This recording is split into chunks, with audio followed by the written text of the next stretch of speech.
दोस्तों आइए आज पहली कहानी शुरू करते हैं। एक आदमी जिसने सिर्फ एक छोटी गलती देखकर अपनी पूरी ज़िंदगी बदल दी। एक शहर में सुरेश नाम का एक आदमी रहता था। सुरेश एक छोटी कंपनी में नौकरी करता था।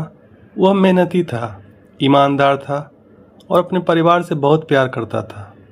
लेकिन इन सब के बावजूद उसकी ज़िंदगी हमेशा परेशानियों से घिरी रहती थी। हर महीने उसकी सैलरी आती और कुछ दिनों में ख़त्म हो जाती। महीने के आखिरी दिनों में उसकी हालत ऐसी हो जाती कि उसे हर चीज़ के लिए सोचना पड़ता। वह हर महीने वही चिंता, किराया देना है, बिजली का बिल भरना है, घर का राशन लाना है और बच्चों की पढ़ाई का खर्च भी संभालना है। सुरेश कई बार रात को सो नहीं पाता था। वह छत की तरफ देखता रहता और सोचता, मैं इतना मेहनत करता हूँ फिर भी मेरी ज़िंदगी इतनी मुश्किल क्यों है। धीरे धीरे वह अंदर से टूटने लगा था।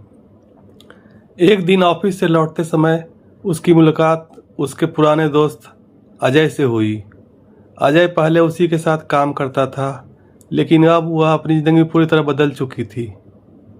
अजय के कपड़े अच्छे थे, उसका आत्मविश्वास अलग था और चेहरे पर एक अलग ही शांति थी। सुरेश को यह देखकर आश्चर्य हुआ। उसने अजय से पूछा, यार हम दोनों तो एक साथ शुरुआत की थी, फिर तू इतना आगे कैसे निकल गया। अजय मुस्कुराया। उसकी मुस्कान में घमंड नहीं बल्कि एक गहरी समझ थी। वह बोला, मेरी जिंदगी एक छोटी सी गलती ने बदल दी। सुरेश चौंक गया। उसने पूछा, कैसी गलती। अजय ने गहरी सांस ली और कहा, कुछ साल पहले मेरी हालत भी तेरे जैसी ही थी। हर महीने पैसे खत्म हो जाते थे और मैं हमेशा तनाव में रहता था। एक दिन मैंने सोचा कि आखिर समस्या है कहाँ। मैंने पहली बार अपने पूरे महीने के खर्च को लिखना शुरू किया। शुरुआत में मुझे लगा कि कुछ खास खर्च नहीं करता, लेकिन जब मैं ध्यान से देखा तो मेरी आंखें खुल गई। मैं छोटे छोटे खर्चों में बहुत पैसा बर्बाद कर रहा था। कभी बिना ज़रूरत की चीज़ खरीद लेना, कभी दोस्तों के साथ बार बार बाहर खाना, कभी ऑनलाइन कुछ भी ऑर्डर कर देना। ये सब खर्च छोटे थे, लेकिन जब मैंने महीने के अंत में सब जोड़ा तो वही छोटे खर्च एक बहुत बड़ी रकम बन चुके थे। उस दिन मुझे एक बहुत बड़ी बात समझ आई। मेरी परेशानी मेरी सैलरी कम होने की वजह से नहीं थी, मेरी परेशानी थी मेरी अनदेखी। अजय की बात सुनकर सुरेश चुप हो गया। उसके मन में जैसे कुछ चलने लगा था। अजय ने आगे कहा, उस दिन के बाद मैंने एक छोटी सी आदत शुरू की। मैं हर खर्च को लिखने लगा, हर पैसे को ध्यान से देखने लगा। धीरे धीरे मुझे समझ आने लगा कि कहाँ खर्च करना ज़रूरी है और कहाँ नहीं। मैंने फालतू खर्च बंद कर दिए। शुरुआत में मुश्किल हुई, लेकिन धीरे धीरे आदत बन गई। कुछ महीनों बाद मैंने बचत शुरू की और फिर उसी वजह से मैंने एक छोटा सा निवेश किया। समय बीतता गया, छोटी छोटी बचत धीरे धीरे बड़ी होती गई और एक दिन वही निवेश मेरे लिए एक नया व्यापार बन गया।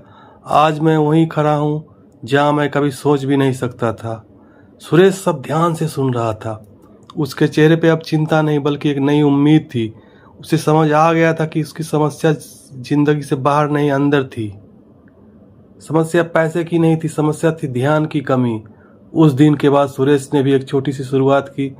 उसने अपने खर्च लिखने शुरू किए। उसने अपने समय को देखना शुरू कर दिया। उसने अपनी आदतों को समझना शुरू कर दिया। शुरुआत में सब कुछ अजीब लगा, लेकिन धीरे धीरे उसे अपनी गलतियां दिखने लगी और जब गलतियां दिखने लगी तो उसे सुधारना भी आसान हो गया। कुछ महीनों बाद उसके खर्च कम होने लगे। कुछ साल बाद उसने बचत शुरू कर दी और फिर वही बचत उसकी ताकत बन गई। समय के साथ सुरेश की ज़िंदगी बदल गई। अब वो पहले की तरह परेशान नहीं रहता था। उसके पास पैसे भी थे और सबसे बड़ी बात, उसके पास समझ थी। जब लोग उससे पूछते थे कि उसकी ज़िंदगी कैसे बदली तो वो मुस्कुरा कर सिर्फ एक बात कहता, मेरी ज़िंदगी किसी बड़े चमत्कार से नहीं बदली, वह बदली एक छोटी सी गलती को पहचानने से। सीख, जिंदगी में समस्याएं सबसे बड़ी समस्याएं अक्सर छोटी छोटी अनदेखियों से पैदा होती है। अगर हम ध्यान से देखना शुरू कर दें तो हम बिना बड़े संघर्ष के भी अपनी ज़िंदगी बदल सकते हैं, क्योंकि कई बार बदलाव की शुरुआत सिर्फ एक छोटी सी समझ से होती है। थैंक यू मेरे दोस्त, थैंक यू मेरे भाई।